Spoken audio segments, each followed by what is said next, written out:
আপনার সত্ত্ব দখলীয় জমি থেকে যদি আপনি বেআইনি ভাবে উচ্ছেদ হয়ে থাকেন বা ডিসপজেস হয়ে থাকেন তাহলে আপনার কি করণীয় আজকে জানবেন এই ভিডিওতে। অতএব ভিডিওটি না টেনে শুরু থেকে শেষ পর্যন্ত দেখুন, আশা করি আপনাদের উত্তরটি পেয়ে যাবেন।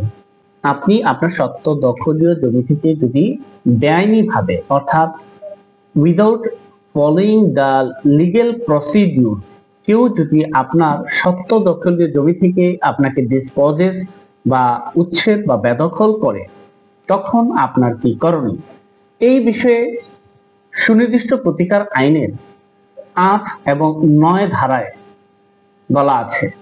তো আমি প্রথমে যদি সুনির্দিষ্ট প্রতিকার আইনের 8 ধারার কথা বলি, আপনার সত্ত্ব দখলীয় সম্পত্তি থেকে যদি আপনি বেদখল হয়ে থাকেন তাহলে যেদিন থেকে আপনি বেদখল হবেন তার 12 বছরের মধ্যে আপনার দখল উদ্ধারের মামলা করতে হবে।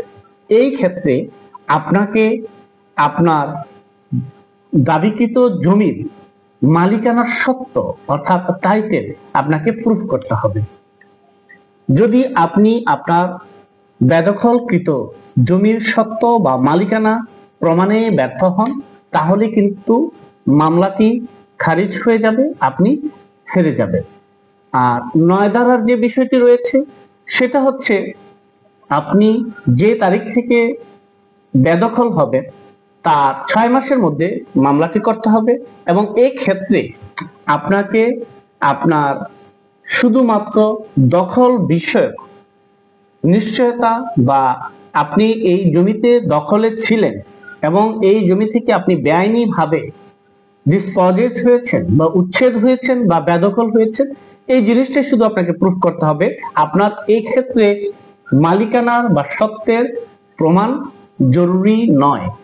অতএব আপনারা বিষয়টা খেয়াল রাখবেন, আপনারা যদি আপনাদের সত্ত্ব দখলীয় ভূমি থেকে বেদখল হন বা উচ্ছেদ হন তাহলে সুনির্দিষ্ট প্রতিকার আইনের আওতায় আপনি নির্দিষ্ট দেওয়ানি আদালতে মামলা দায়ের করতে পারবেন।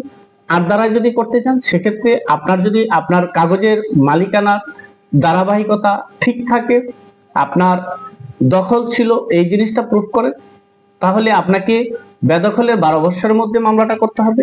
আর যদি আপনার মালিকানা ঠিক না থাকে, আপনি অ্যাডভার্স পজিশনে থাকেন, কনক্লুসিভলি আপনি 12 বছরের অধিককাল যাবত এই জমিতে আপনি দখলে ছিলেন, অ্যাডভার্স পজিশন জবরদখলে ছিলেন, আপনার এখানে আপনার কোনো সত্ত্ব নাই, জমির কাগজ নাই, সেই বিষয়টা কোনো ম্যাটার করে না। আপনি 6 মাসের মধ্যে বেদখল হওয়ার 6 মাসের মধ্যে আপনি সংশ্লিষ্ট আদালতে দখল পুনরুদ্ধারের মামলার মাধ্যমে আপনি আপনার দখল ফিরে পেতে পারেন।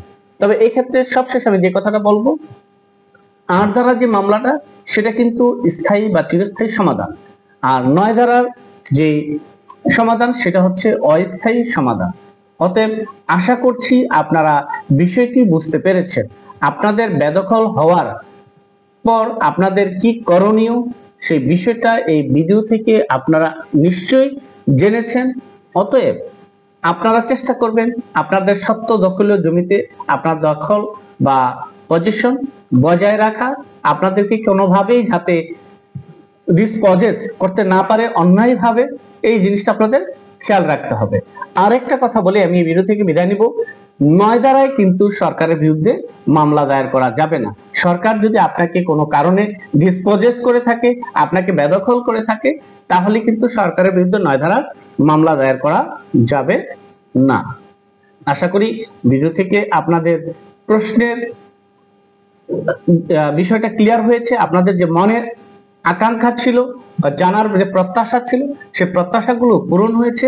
তো আজকে আমি ভিডিওটি দীর্ঘায়িত না করে সত্য একটু রিকোয়েস্ট করব, যদি আপনাদের এই ভিডিওটি ভালো লেগে থাকে তাহলে লাইক, কমেন্ট, শেয়ার করতে ভুলবেন না। যারা এই ভিডিওটি ফেসবুক পেজ থেকে দেখছেন তাদের জন্য রিকোয়েস্ট, তারা যেন ফলো বাটনে প্রেস করে রাখেন, আমার পরবর্তী আপডেটগুলো আপনারা সহজে পেয়ে যাবেন। আর কেউ যদি আমাদের কাছ থেকে কোনো আইনি সহযোগিতা বা আইনি সেবা নিতে চান, ভিডিও ডেসক্রিপশন বক্সে প্রদর্শিত হোয়াটসঅ্যাপ অথবা ইমেল অ্যাড্রেসে হোয়াটসঅ্যাপ করে অথবা ইমেল করে আমাদের কাছে অ্যাপয়েন্টমেন্ট বুক করে আমাদের সার্ভিস নিতে পারবেন। আশা করি ভালো থাকবেন, সুস্থ থাকবেন এই প্রত্যাশা ব্যক্ত করে আজকে বিদায় নিচ্ছি। আল্লাহ হাফেজ।